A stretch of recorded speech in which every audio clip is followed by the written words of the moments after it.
Now, you know I'm not one for intros or outros, so let's get to the point and straight to it. Don't forget to subscribe to my channel. Don't forget to like it. Show some support for black people. I'm sick of it. Do not Kanye West me. Do not Kanye West me. This is some hard shit. To come up with some shit to try to entertain everybody, that ain't easy. It ain't easy. Just letting you know. Coming up with these topics. And I know you guys fucking like it because you keep showing the fuck up. So, here we are standing today talking about two topics.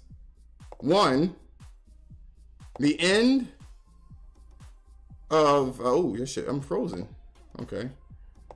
The end of 60 frames per second, which people just keep getting this shit fucked up. So let's talk about it, man. Let's talk about it, because you know what? Digital Foundry, people look at them as gospel. You know what I mean? Every time they look at it like gospel, and it's weird to me that happens. These guys are not developers. That's what people need to understand. These guys are not developers at Digital Foundry. And for starters, what I want to do is I'm going to mute my mic. Do I need to mute my mic? I don't think I do. But also part of the reason for that target was streaming. As in, what if the SSD is so fast that as the player is turning around, it's possible to load textures for everything behind the player in that split second? If you figure that it takes half a second to turn, that's 4 gigabytes of compressed data you can load. On PlayStation 5, though, the SSD is very close to being like more RAM. Typically, it's fast enough that when you realize you need a piece of data, you can just load it from the SSD and use it. There's no need to have lots of data parked in system memory waiting to potentially be used. Here's the set of targets. Boot the game in a second. No load screens. Design freedom, meaning no twisty passages or long corridors. At the SSD speeds we're talking about, that last part, moving the data, meaning copying it from one location to another, takes roughly an entire next-gen CPU core. And that's just the tip of the iceberg. If all the overheads get 100 times larger, that will cripple the frame rate as soon as the player moves, and that massive stream of data starts coming off the SSD. So to solve all of that, we built a lot of custom hardware, namely a custom flash controller and a number of custom units in our main chip. But also part of the reason for that target was streaming. As in, what if the SSD is so fast that as the player is turning around, it's possible to load textures for everything behind the player in that split second? If you figure that it takes half a second to turn, that's 4 gigabytes of compressed data you can load. On PlayStation 5, though, the SSD is very close to being like more RAM. Typically, it's fast enough that when you realize you need a piece of data, you can just load it from the SSD and use it. There's no need to have lots of data parked in system memory waiting to potentially be used. Here's the set of targets. Boot the game in a second. No load screens. Design freedom, meaning no twisty passages or long corridors. At the SSD speeds we're talking about, that last part, moving the data, meaning copying it from one location to another, takes roughly an entire next-gen CPU core. And that's just the tip of the iceberg.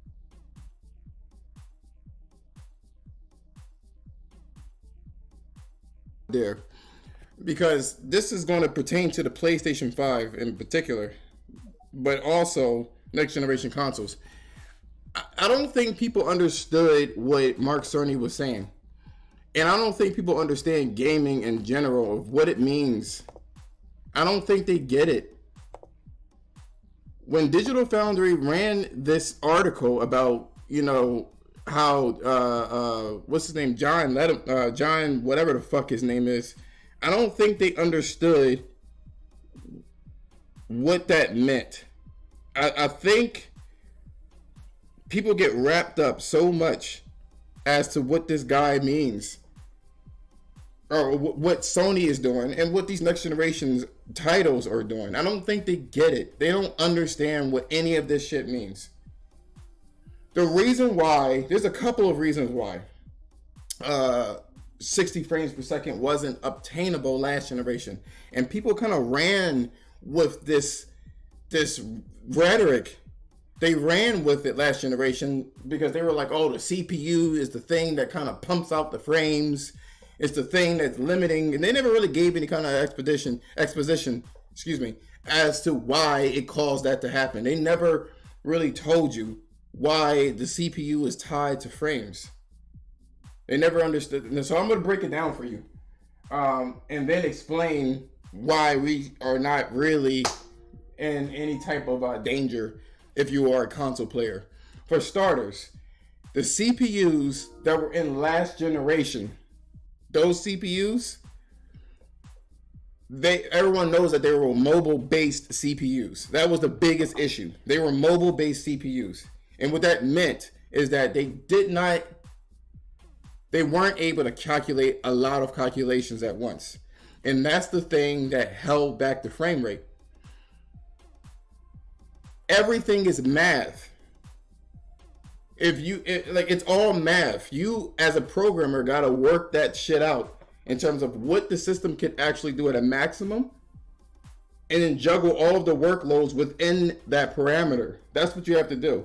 If the CPUs are just not capable enough, meaning that they don't crunch that many numbers, then you have to reduce the amount of things that it's crunching to fit it into that box.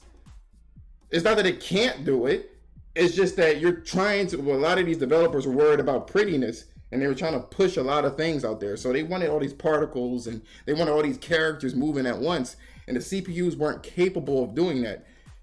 Microsoft and Sony heard the developers when it came to this type of stuff. And now these particular CPUs, they're not the most powerful thing ever. That's not what it is. But they're not mobile. They're not mobile processors. They're not cell phone processors, right?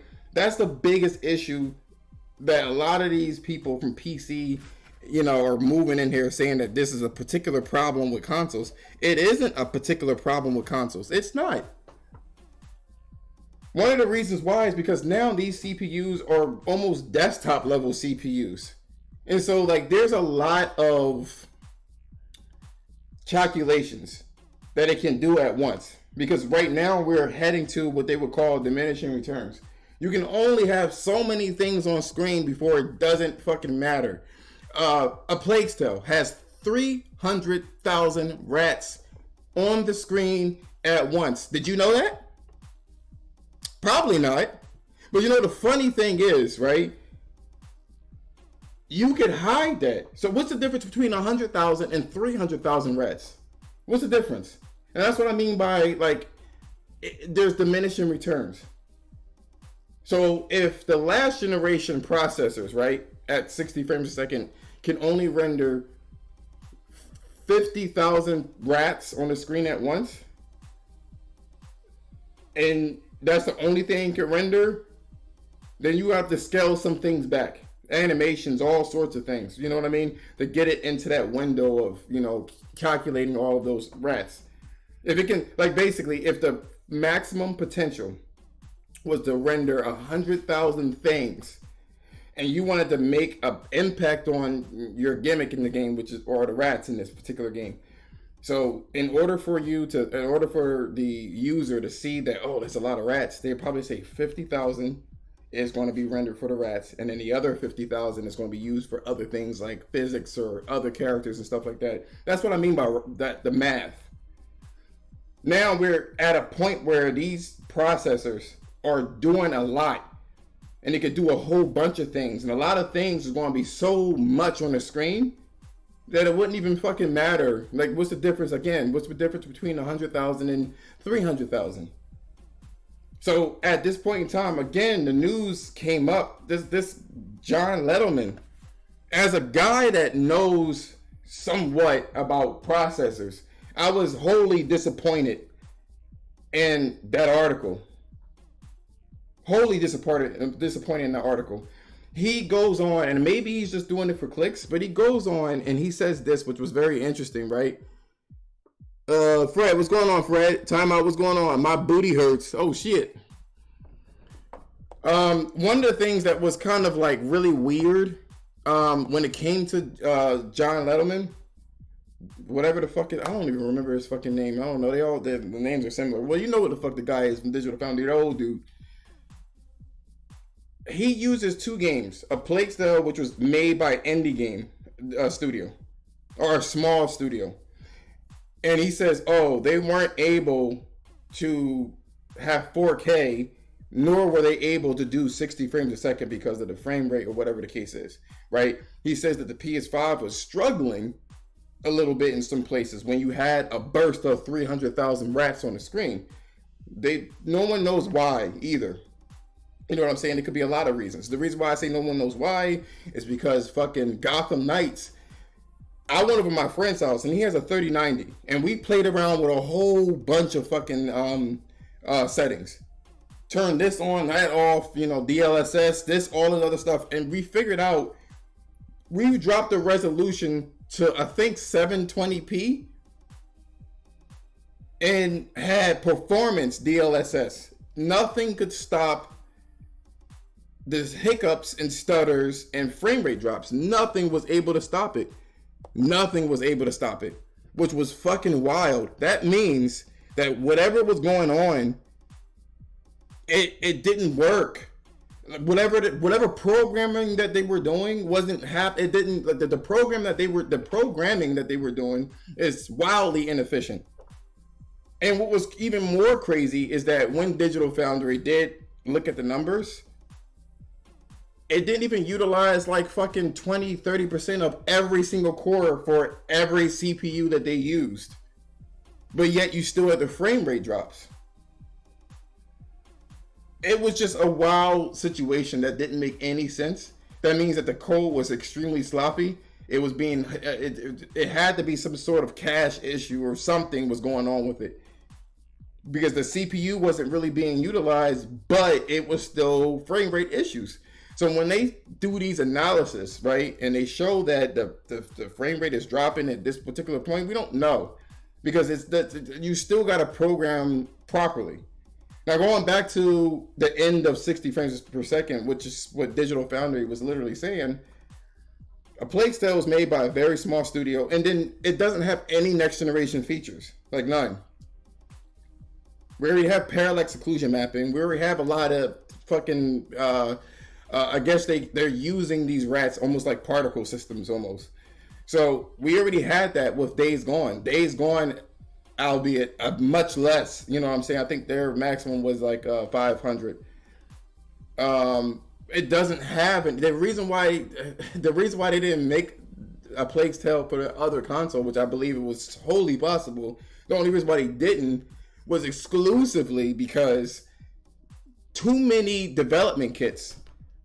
It's like spinning plates on a stick. I gotta make sure this works and that works. So they just cut down on the development cycles or development kits and just focused on few, which was the PlayStation, the next generation, or these current generation consoles in whatever configuration that fits into the PC configurations. And they left it like that. But they're still small. They don't have enough time or probably enough budget to do all of that shit. So it is what it is. They left it at 30 frames a second and 1440p because they don't have time for optimization. It worked. And that game is not a fast twitch game anyway, so it didn't even fucking matter. So we can move on with that one. I already mentioned about Gotham Knights. Now, you get a lot of people that mentioned that, okay, last generation had a particular issue because they had a weak CPU. Well, this generation doesn't have a real, they're not weak CPUs. They're competent. Not only that, but even with the weak CPUs, you still had Doom. Doom was still a fucking game that worked at 60 frames per second 99% of the time. I would like anybody to contest this shit.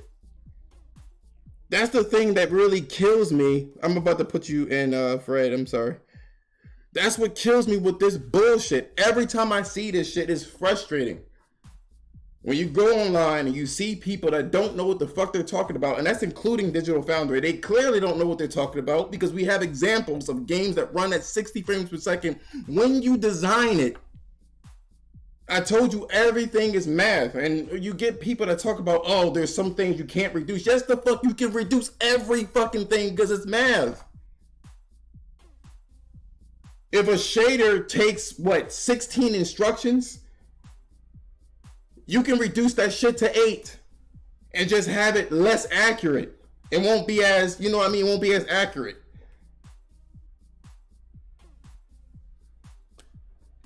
It's a computer. That's all it does is math. So you look at the specifications for the particular hardware, you see what's the maximum it can go in any instance, and then you work around those parameters if you have the time. But Doom 2016 or 18, I forgot which one it is a clear indicator that you can do it if you wanted to. What happens is last generation, they wanted prettier games to sell their games. So whatever extra overhead that they had, they literally took the overhead and doubled it. So here's the thing. There's a window of time for 60 frames per second to work, which is 16 milliseconds, right?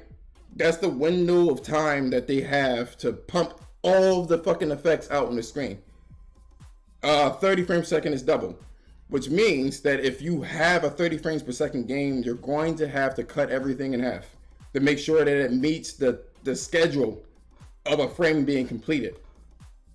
So if your game renders 10,000 polygons per frame, you're going to have to drop that shit down to 5,000. Your characters got to be have that too. And sometimes you can get streaming to kind of fill in the gap, so you can basically have a lot of detail really close and poor detail in the background. There's a lot of little ways that you can do things. In terms of the textures, you can't have that many textures because guess what? You don't have enough time to be pumping out those textures. So you can do a lot of things. You can make them the color inaccurate, you know what I'm saying, or less samples that you can do. There's a whole bunch of things that you can do. All in all, if you know your math, you can cut that shit in half and it won't do too much, especially this generation, because guess what? Diminishing returns. Fred, what you got to say about this?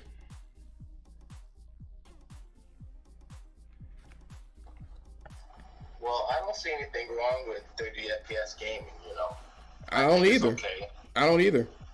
But most people don't have good TVs, you know. So they really can't take advantage of the full, you know, full res and all that. They could take advantage of 60 frames per second, though. You know what I mean? So, I mean, I don't know what happened this generation where everyone became spoiled and just was like... A lot of these people are still using RTX TVs. Right. I personally, what I want, I don't mind 30 frames per second at all. But what gets on my nerves is that when I hear this shit in terms of 60 frames or 30 frames or anything of that nature, you hear so much ignorance is the best way I could put it. Especially since I've programmed before. I want my whole high school year programming. My whole high school years. And before then, in middle school, I did it on my own. So the only thing that you need to do is know what the limitations are, and you can finagle that shit. I told everyone, if anyone knows, an engine is like a game engine is like a car engine. If you know the limitations of what you can do, you can work around it. People say that shaders have, you know, it's not, you can't just cut that in half. Yes, the fuck you can. There's compressions and all sorts of things that you can do to make sure that that is cut in half. It will be less accurate. Just like when you have screen space reflections, you could choose how many frames it is to update. For instance, Horizon Forbidden West is a very slow update time. Very slow, but it does update. And what you get for the limitation is that you get a lot. It's slow, and B, you get a lot of trailing. You get a lot of blur, and the reflections take a lot of time to update, and that's an artifact is what you would call it. All this shit can be cut in half. All this shit can be reduced in some capacity. Even resolutions. We had Halo, right? Halo, whatever the fuck what happened last generation. For them to put that on the PC, or excuse me, to put that on the Xbox One, they couldn't have all the CPU only could calculate so much on the screen at once. So what they ended up doing is they cut the frames in half for things in the distance, because that's the limitation. You get artifacts or issues or inaccuracies when it comes to cutting it in half, but it can be done. And this generation of consoles and PCs is going through a diminishing returns. I am done with this fucking conversation. I'm sick of it. I'm just going to allow the fucking games to do the talking. I know what the fuck I'm talking about because I've fucking programmed before. I've seen this shit happen before. I've seen what they did with PS2 and GameCube and all this other shit. I've seen it. It ain't new. This is not new. Math is math. These are computers. They compute math. That's what they do. If you know what your fucking math is, you can do a whole bunch of shit. Magical shit when it comes to these computers. I'm so sick of it. I'm sick of these fucking publications. They're not programmers or any fucking thing. They just have some sort of basic knowledge of how things work. And sometimes I swear to God, they doing that shit on purpose to get the views. And have ignorant ass people thinking they know it all and parroting their fucking words. So many people will take something from somewhere, don't know what the fuck they're talking about, and run with it. So you got the source that don't know what the fuck they're talking about, and then you have the people that's running with it that don't know what the fuck they're talking about. I'm not explaining this shit anymore. Let the games do the talking. I'm done with the conversation. On to the second topic here. Yo, bro, Ken, what's going on, man? I'm gonna invite you to speak, and we're gonna talk about all these studios. That's the second topic I wanted to actually talk about, is these studios. Now, why did I say the best Sony studio? Because I see a lot of disrespect with certain studios. It's too much disrespect. It's too much. Yo, Ken, do you hear me? I sent you an invite.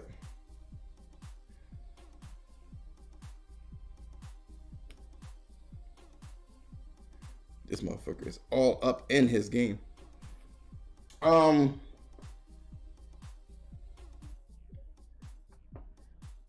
guess you can jump in there too. Since Ken is, I don't know what the fuck he doing. Yeah, I think he's gaming. I'll send him a message on PSN and let him know. DeAndre, what's going on, bro? Yo. Can you hear me? I was just listening in on the topic, man. You definitely elaborated a lot what's going on with the media and how games are performing and how people are misconstruing what these consoles can do, and they're using examples from games that are just not optimized well. You know, it's like, if the systems, these next gen systems are capable of like native 4K 120 frames per second, it doesn't mean let's just throw everything at the console and hit a stress point. I mean, they have dev kits for a reason that tells them how far it can go as like a threshold. And if they're purposely making the system struggle without optimizing it, you will have these problems, and you'll have these publications and fanboys going back and forth over, this multiplat run better on my system, or okay, 30 FPS needs to become more standard just because this game is pushing so much in graphics that aren't truly next-gen features. It's really causing a lot of propaganda. But like, for me, when it comes to gaming as a whole, I tend to focus a lot of my attention on first-party exclusives or first-party studios, games made from Nintendo's first party or Sony's first party or Microsoft's first party, because what's happening is like they were hired to only make games for a specific console. They're not sitting here trying to go through multiple different dev kits from different platforms. They have to cater to one, and whatever they do on that platform, we showcase it. You've seen it in Forza between all their consoles.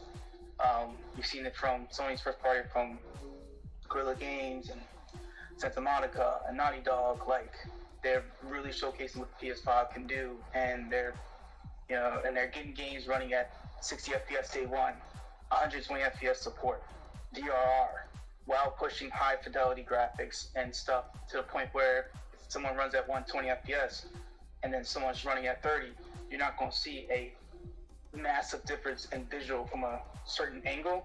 Obviously it's there, but you're not going to really notice that if you're showing to a friend side by side, like, hey, this is 120 FPS, this is 30, can you see the visual difference? Because they optimized it well to take advantage of what the system can do.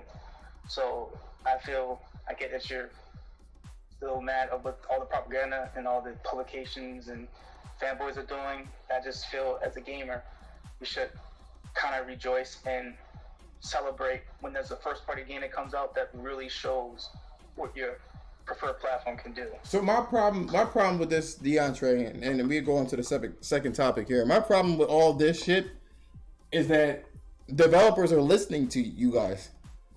They're listening to you. And they may misplace what needs to happen. Like, for instance, I'll put it to you like this. The WNBA, right? The Women's Basketball Association, right?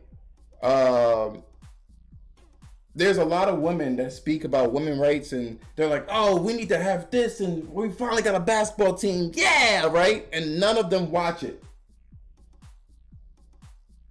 You know what I mean? So they're pumping a whole bunch of money into something that people are not really watching. And my example for this is very important because, honestly, all this cry out for certain features like 120 frames per second, and people don't even have fucking TVs to even utilize it.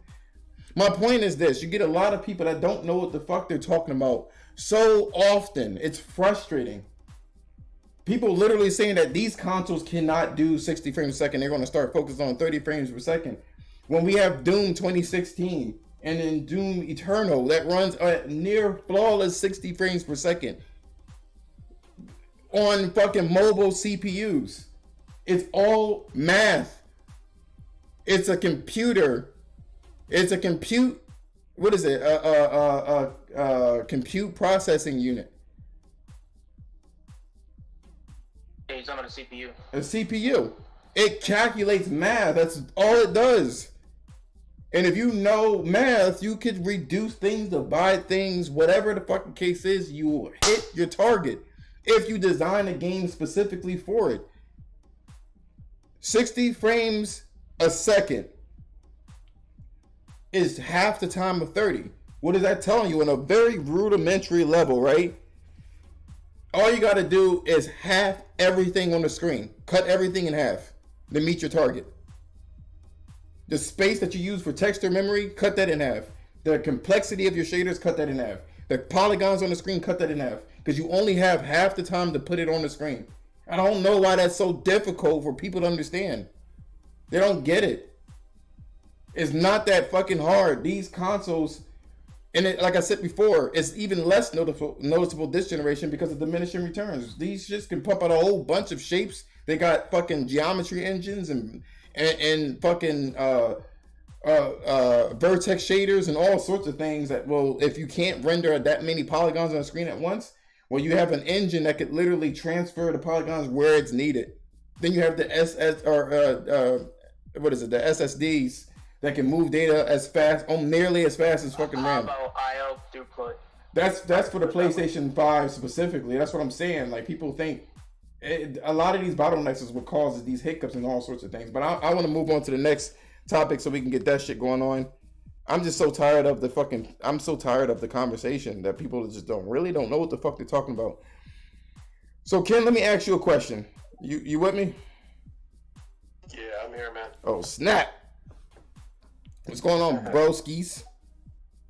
What I wanted to ask you is the disrespect of Guerrilla Games. Someone had a tweet that said, "What do you think is the best developer of PlayStation?" And Guerrilla Games was mentioned like once, and then people just consistently mentions Naughty Dog and Santa Monica Studios. What do you think? Who's the best developer? I guess it depends on what your parameters are. Well, your parameters. Who do you think? I mean, if you're gonna ask, in my personal opinion, right? I would argue Insomniac, to be honest with you. And what is your parameters? Well, obviously their level of efficiency, being able to push out the amount of games that they are at the fidelity and quality that they are. I mean, they're not as graphically dense as something like, God of War or even Horizon, but they're still beautiful, man. And I expect that Spider-Man on the PS5 is going to be just, if not more, beautiful than some of the other ones. And then we just got information that they're supposed to be working on 3 new IPs alongside, Wolverine and Spider-Man. I mean, in my opinion, that's what I would say. They know their workload. They know how far to push an engine. They know how far to push their gameplay mechanics. So, if, like, for instance, Guerrilla Games does a lot of things that's innovative. but it hasn't been done before, so that means that there's a lot of room for improvement. You know what I mean? So they suffer that way. You know, it's loose gameplay or whatever the case is, and they usually jump at the things that they don't typically do. You know what I mean? So there's that. Naughty Dog plays, to me personally, plays it safe, because it's all they have to really worry about is having a really nice cutscene, and their gameplay mechanics are pretty simple. You know, you have a cover system that automatically covers, and then you pop and shoot and have some decent animations and call it a day. But in terms of gameplay, I wouldn't say it's doing anything innovative gameplay wise. The animation, the technology is, but not gameplay. DeAndre, what you got to say? What was your favorite developer? Developer. So if it comes through Sony themselves, I'm going with Naughty Dog. What a bitch. And the reason why the parameters are is because Naughty Dog has been consistent with their track record in game development since the 90s. Starting with ever since the Avalanche game they made back on like PC and I think NES, and then Sony, they had a partnership with Universal Studios to make Crash on PlayStation. That was very iconic. Then they made Jak and Daxter, another iconic, successful franchise. And then Uncharted, another successful franchise, and now Last of Us, another successful franchise. It's just that every IP they created since they partnered with PlayStation has been successful, and you're not going to see a massive history of failed IPs from them because they pretty much don't have one. Where the other studios from Guerrilla and Santa Monica, it's like they'll have a ongoing series, but it reaches a plateau and then just plummets. Or they make new IPs that don't build a fan base for a sequel. But with Naughty Dog, they've made 4 franchises that have been successful with 3 installments, at least, or go up to 3 installments. What do you think is making them successful? You're saying that they're just good games, but what is causing it to be successful? Well, I mean, for me, like Naughty Dog, I grew up with them. Like, Crash Bandicoot came around. I was like 6 years old playing the entire series, and Jak, I was like, going on 12, and then Uncharted, like 16, and so forth. To me, it's like as I grew up, they went from catering to kids with the platformer games to more of like GTA kind of Jak and Daxter style, still keep it cartoony, but a little bit of GTA. And then with Uncharted, made where we're going to make it a little more mature, more heavy story driven of an adventurer. And now they're going to make things gruesome for adult audience like Last of Us. So me growing up, they grew up. They became more mature. They became more focused on an older audience instead of just keeping it safe with let's keep making kids games. And that's what I admire about them. Because a lot of other studios, when they make an IP that becomes successful, they kind of keep it safe and keep making the same IP, and they don't want to take the risk. But with Naughty Dog, they took massive risks in the video game industry, and I don't see any other studios out there besides Nintendo and Blizzard that have done the same thing. Damn. And I was having trouble hearing you at first. Oh, my bad. Let me reconnect. No, it's not. It's not that. It's just that you had Naughty Dog's cock in your mouth so much. It was hard to hear you through the cock. Oh. Should I repeat something? Or? No. I think they got Honestly, I think Naughty Dog has been incredibly successful. You know what? I remember an interview, I think before Uncharted 4 came out, and I think it was Bruce Straley. I forgot who it was exactly, but they asked him. They were asking him something along the lines of, like, what are your thoughts on the gaming industry right now? And he was like, well, I don't give a fuck about what the industry is doing right now, And I kind of think that's kind of one of the things that made Naughty Dog successful. I think they've been pretty successful making games that they enjoy to play, and I think simultaneously, millions and millions of other people have enjoyed playing as well. Now, I will say Naughty Dog is one of my favorite studios from Sony's first party. Hello. Yeah. I'm having trouble hearing you. Why? Because Naughty Dog. I mean, I hear him loud and clear. Oh, he's making a joke. Oh, damn. Nah, look, man. I'm gonna say this though, man, because. Oh shit! I think I am having trouble. Hello? We hear you. Mic check 1 2. I can't hear him. Hey, guy Kim, can you speak?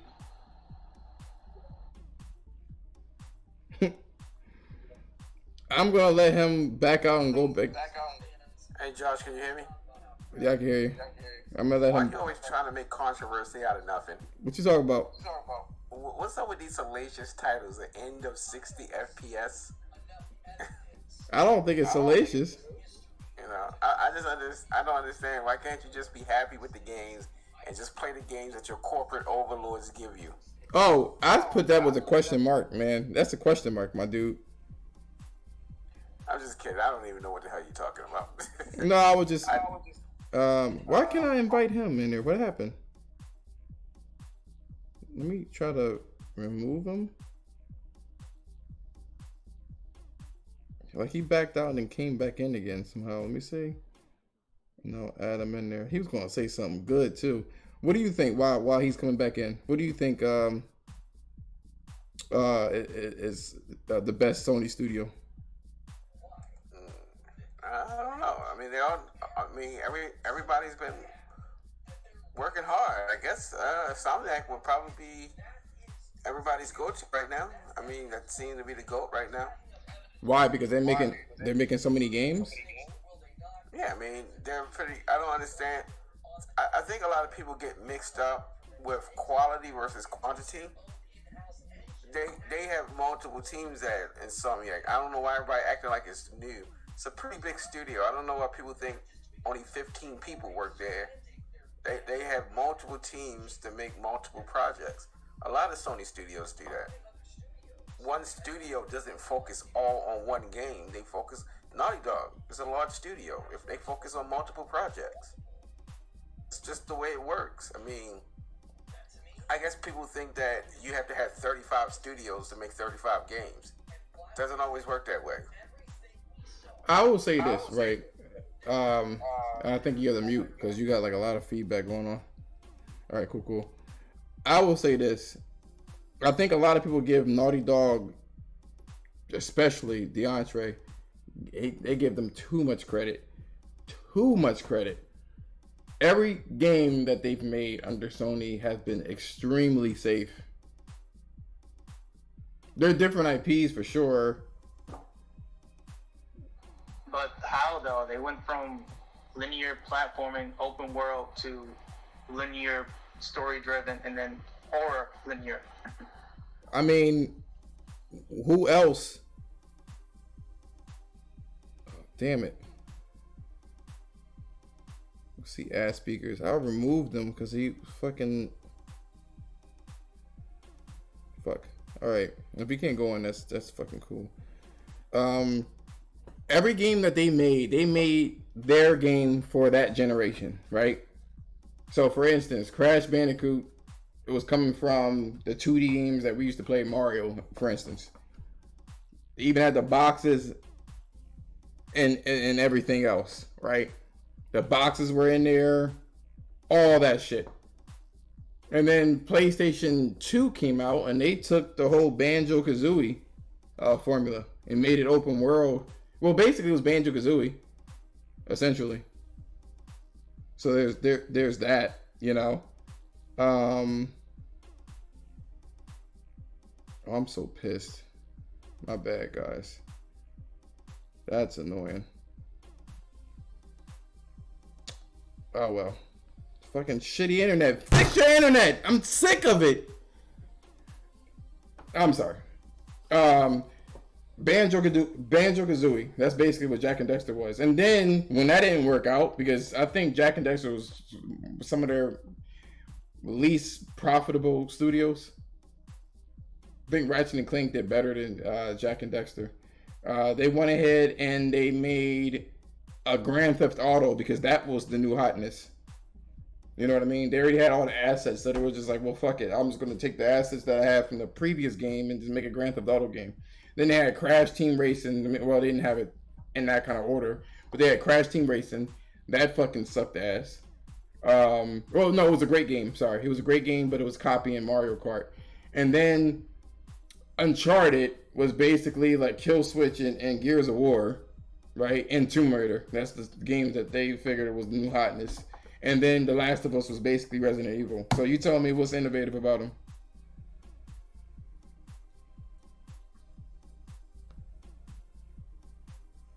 DeAndre. Sorry, repeat your question. What's innovative about them if Crash Bandicoot was Mario, if Jack and Dexter was fucking Grand Theft Auto and Banjo-Kazooie, if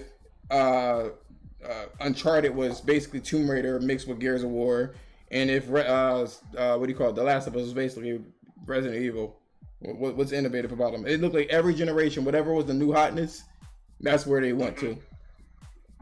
They took the foundations of other IPs and then made it their own originality. Originality, you say? Yeah. What they are like their own. They made their own world, their own play style, their own like attributes of what the game offers, their own features. That's like original. They didn't sit here and make an exact clone like Bugsby. Like, I mean, it wasn't an exact. It was very close. I mean, they put their own spin on it, but you acting like they're so innovative. They can only do as much as what's available to the hardware at the time. They were catering to what the platform they developed for can do. And if the system itself had a certain amount of polygons it can render, that's all they can do. And then, with like Crash, it's the start of 3D gaming, and knowing for the fact the only competitor to 3D at the time was it Sega Saturn before the N64 came out? Yeah, but that doesn't excuse the situation. They're still like utilizing existing IPs. So to me, that's. They're taking foundation from established IPs that Nintendo's well known. But it's like blatant. It's blatant. Like, you know what I mean? It's not like a little bit. It's like super blatant. Who is in there? I mean, what's wrong getting inspired by your competition to make something original? I mean, it's when it comes to game development, there's no how-to guide of how to make a game. It's just passion that's put together. I'm not saying that. So what I'm saying is that innovation is not it's not Naughty Dog. I wouldn't say it's Naughty Dog. What I will say though is that they're good at replicating what's hot at that moment. So they're good at, how should I put it? What's going on, Ken? They're good at replicating whatever pop culture it is. They're good with taking pop culture and replicating it and making it into game. That's what they're good at. I can't even say like for instance, Guerrilla Games, as much as I would like to give that to them, they're good with technology, and they still need some help with story flow. Like, they got a good story, but the flow needs to be there. Because to me personally, going back to Naughty Dog, I think that Sly Cooper was up there and it never got any recognition. You know what I mean? They tried to make games for themselves and it just didn't get the pull. Ken, what were you gonna say? Yo, can you guys hear me? Yeah. I kicked you out by mistake. Well, I kicked you out because it said you were requesting and you weren't joining. Yeah, I don't, once it kicked me out, it wouldn't let me join back in with my other account. So I jumped in with this one. So what's going on? What was the last thing I was saying? Oh yeah, about Naughty Dog. Mm-hmm. I was saying that Naughty Dog is one of my favorite studios, obviously, man. Because I've loved their games for a long time. You know, all the way back from Jack and Daxter on the PS2 up until now. You know what I mean? And I think a lot of people love their games because I think they kind of take this philosophy with their culture, right? That they want to make a game that's fun for them, that they enjoy playing. And I think simultaneously, people over time have, you know, come to love their stuff because of that as well. But that being said, I will say nowadays, you know, some of the other studios definitely give them a run for their money, for sure. And it's kind of hard for me to say that they are the best. Looking at with like graphical fidelity and stuff like that. When you look at Guerrilla Games, you know, they're Santa Monica, their games also look spectacular. And at least since the beginning of the generation,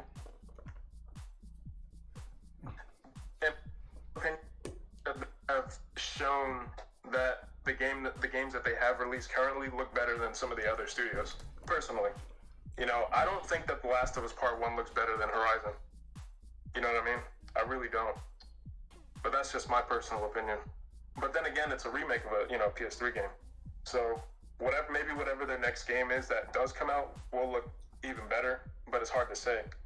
So it's kind of hard for me to say that they're the best, in my opinion.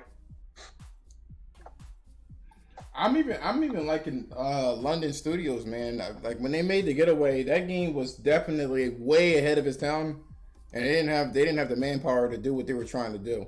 So that's one thing Naughty Dog knows. They know their limits. They also made Blood and Truth, by the way. Yeah, but they made that was a focus. Now they know their limits. Naughty Dog always knew their limits. They always knew that don't push too fucking far with their ambition. Like they have an idea, they'll say, okay, I want a platformer. You know what I mean? That's basically based off of boxes. You know, when it comes to Crash, and then they grow from there. Jack and Daxter was like, I wanted a platformer that isn't tied to loading times. You know what I mean? They took it from there. When they made Uncharted, they wanted to make like a serial box focused experience that has shooting mechanics, and they took it from there. The Last of Us was supposed to be like a gritty game that had the complicated AI routines, and they took it from there. You know what I mean? So they know not to go too far. Guerrilla Games, they are still learning. They bite off more than they can chew. And sometimes their gameplay is kind of loose for that one. And I would say when it comes to Insomniac, they know it like the back of their hand. They won't even push graphics like that. You know what I'm saying? They know they use art style and all sorts of things. They know exactly what to do. But I think, like I said, Naughty Dog focuses on pop culture. That's what they focus on, is pop culture. Whatever is popular at that moment, and they have a very focused group. Guerrilla Games is all technology. Santa Monica Studios. Santa Monica Studios, they create their own pop culture. You know what I mean? When Kratos came out of there was no game like God of War like that. You know what I'm saying? With the whole like crazy fucking violence. Me and Ken talked about this before, where they had first person fucking kills, which was, I think, is a first out of any game. You know what I'm saying? Just to remind you, God of War was inspired by Devil May Cry. No, I know, but they don't play the same, do they? Well, now they don't. No. The other one, they still didn't play the same, because Devil May Cry had swords and guns. There was nothing like that in there. Unless you're talking about bow and arrows. I mean, they both were considered hack and slash. Like, you just mash some buttons. But there's a lot of hack and slash there. They're not the same. Because if you look at Santa Monica Studios, and when they had the original God of War, that was more like platformer hack and slash, and Devil May Cry is straight hack and slash. Not platformer, I'm sorry, adventure game, puzzle adventure game, and hack and slash. Excuse me. and Devil May Cry is hack and slash. I remember I've seen the documentary for that one. I've seen it, but they don't play the same. And then you had like everybody was like, damn, they like Kratos is really going in for the kills. And then they had the multiplayer.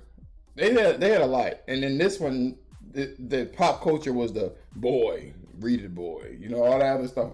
And everybody was like all up on that shit. You know what I'm saying? Like I said before, I give Naughty Dog that actually, because Naughty Dog was trying to make a cereal box thing.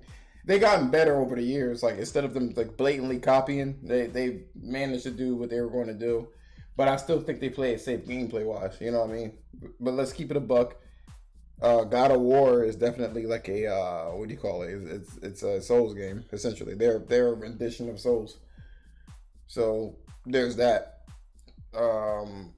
Guerrilla Games is always focused on some sort of shooting, so that's how their games are. And the technology is bleeding edge. I don't think Sucker Punch gets enough, because we're about to wrap this shit up. I don't think Sucker Punch gets enough, man. What they done with Ghost of Tsushima, that needs to be commended. Graphically, story-wise, I mean, they just they just knocked it out of the park, man. And, people need to give them their fucking props. And I will say this, Dante, I'm gonna let you speak, and then we're gonna end it here. Oh damn! Y'all fucking late. I've been posting that shit. Y'all don't even go there. I posted that shit hours ago. He's doing 30-minute space, and he act like he done something. Get him out of here. Hey, no, if y'all want to hear more of the spaces, you can go to YouTube. Go back to Botville where you belong. Let the real PlayStation gamers gather. Man, you crazy, man. This has been an hour so far. Yo, bitch ass is late. And let me, this might be an unpopular opinion, but I'm gonna say this, and people may not kind of like it, but I can't dig the new God of War. And the reason for that is like, I'm gonna make a point, right? So like the older God of Wars, I have all the God of Wars right now sitting, right? I'm going through God of War 1 and go through all the God of Wars, right? Like how it played then, and like how these like set action pieces, like God of War Ascension, right? Where you fight the first boss, and like the boss like rips a part of the building out, and like you're fighting these enemies, and the building's movement, and like we're like now it's based on like his strength was brute, right? Now it's like your strength is based on color-coded pieces of armor and weapons. Like I feel like they're trying to mimic every game that's been put out. Dante, I've already called the U.S. Marshal. When those ponies hear that, you're gonna need to go to witness protection program. Ponies are gonna come for you hard. Ponies coming for your neck. I know. I already know it. But I love the brutality he used to portray at the time. Now, I mean, it's good, don't get me wrong, but it's not as much as his praise. You know what I mean? See, this is the problem, man. You're just a bitch. You're a bitch. You know what's funny, man? I think me and Josh were actually talking about this not too long ago. Personally, I prefer the style of the older ones, and I actually see where you're coming from, man, because like, for example, when you fight the Leviathan in God of War 1, you know what I mean, when you're on the boat and you're freaking, you're hitting him with your, blades of chaos or whatever, and then you have to jump to the side of the boat and drop the fucking thing on his head and stuff, and then in like God of War 3, you're fighting Poseidon, go through all of these different stages, right? Where you kill his different stages until you actually kill him. It's kind of hard to beat that, you know what I mean? It was just they were such cool scenes, when you kind of look at the new one. It's not that, I think it's good, I still think it's great, but when you talk about in comparison to the older ones, I don't know. I think the older ones were just more, I don't know. I guess more fun, maybe. Y'all just no, sir. Have several seats. First and foremost, the both of you guys. It's a different game. You talking about dressing up in armor? They're in a different fucking dimension that has different type of magic. You know what I mean? He is not originally from there, so he has a level up essentially because he's foreign to that place.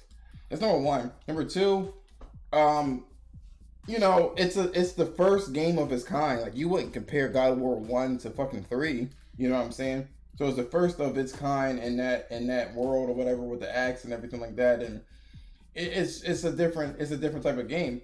I get it. You guys just want fucking bombastic shit that, crazy spectacles. Me and Ken got into a crazy ass argument, yo. We were like, yo, you just don't like games as good, you just want this flash, you just want simple shit. We were going back and forth, but I mean, when you think about it, man, they've had like 7 games like that. You know what I'm saying? All the way from the first to the PS2, the PS3, and the PSP games. I mean, it's a lot of games where you were kind of like accustomed to the style of gameplay that you had with Kratos. And then I remember when I played God of War 2018, I loved it. Like, don't get me wrong, and I actually loved the Leviathan axe and all that stuff. But I missed, the brutality that he had and the ruthlessness that he had when he was like cutting people's heads off and stuff and their tails. I thought you said that you liked when he shoulder bashed and the sound effects you started to sound like a fraud. Look, you sounding fraudulent right now, man. No, bro. I told you, man. Late. No, I'll tell you this. When I saw the trailer, the second trailer, for E3, I think it was, where you first saw him not shoulder bash, but do the finisher for the troll and stuff, and you see them rowing on the boat, and you see Jormungandr and stuff like that trailer for God of War 2018. I was sold on the game, man. I thought it looked awesome. You know what I'm saying? I couldn't wait to play it.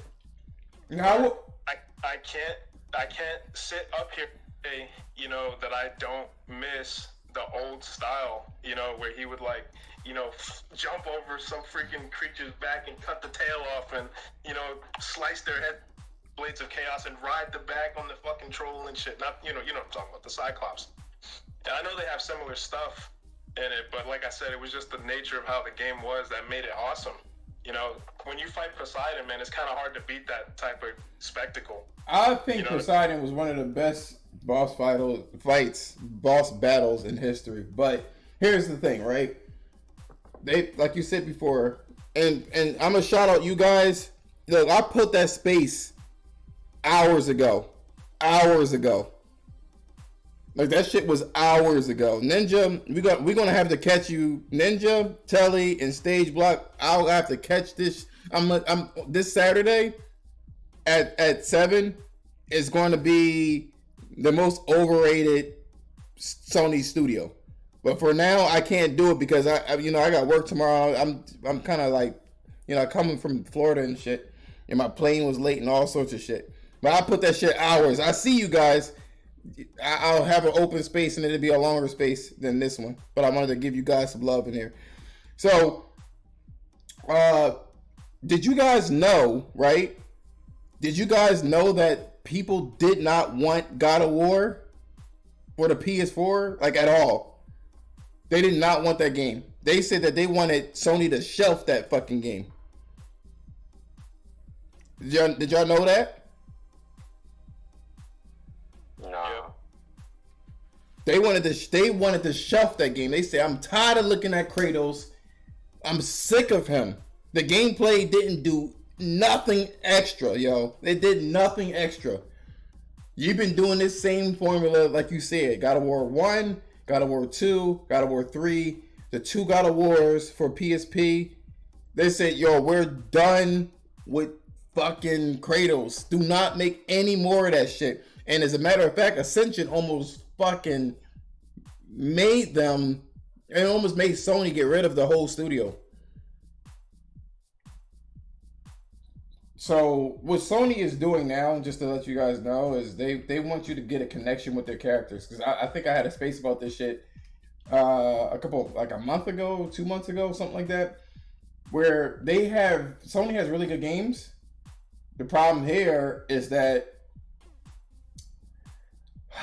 the characters, you can't really get attached to the characters. Like, you know what I mean? The game is good, but like no one really cares about the characters. So they successfully, with The Last of Us, with Joel, Naughty Dog did it with what do you call it?